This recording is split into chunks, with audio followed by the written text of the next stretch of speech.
Санаа намшил гэдэг.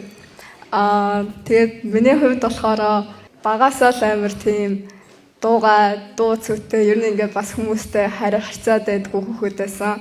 Тэгээд миний амьдралдаа хийсэн хамгийн том амжилт гэх юм бол одоо өөрийнхөө байж ингэж нээлттэй болсон маань миний амьдралдаа хийсэн хамгийн том амжилт гэж боддог.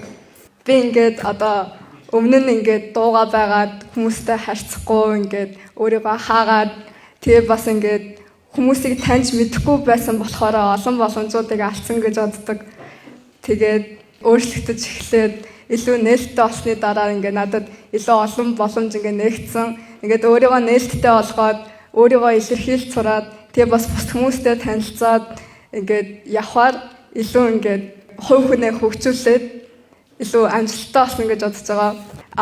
Би тэгээд миний ингэж өөрийгөө нээж чадсан хамгийн том шалтгаан нь би GoPlay Academy гэж боддог. Яагаад гэвэл ингээд өнгөрсөн жил би ирээд олон найзтай болоод ингээд олон хүмүүстэй уулзаад танилцаад тэгээд тэднээс ингээд бас суралцаад бас ингээд GoPlay Academy багш нараас ингээд одоо зөвлөгөө тусламж аваад ингээд өөрийгөө ойлгож тэгээд өөрийнхөө боломжийг нээж чадсан гэж боддог. Ингээд миний хувьд бол ингээд хүмүүсийг мэдэж ингэж найзлах үнэхээр гоё байдаг. Ингээд шинэ хүмүүстэй уулзаад шинэ хүмүүсийн түүхийг сонсоод тэгээд тэдний ингээд перспективээс ингэж өөрийгөө харж үзэх надад үнэхээр гоё байдаг. Тэгээд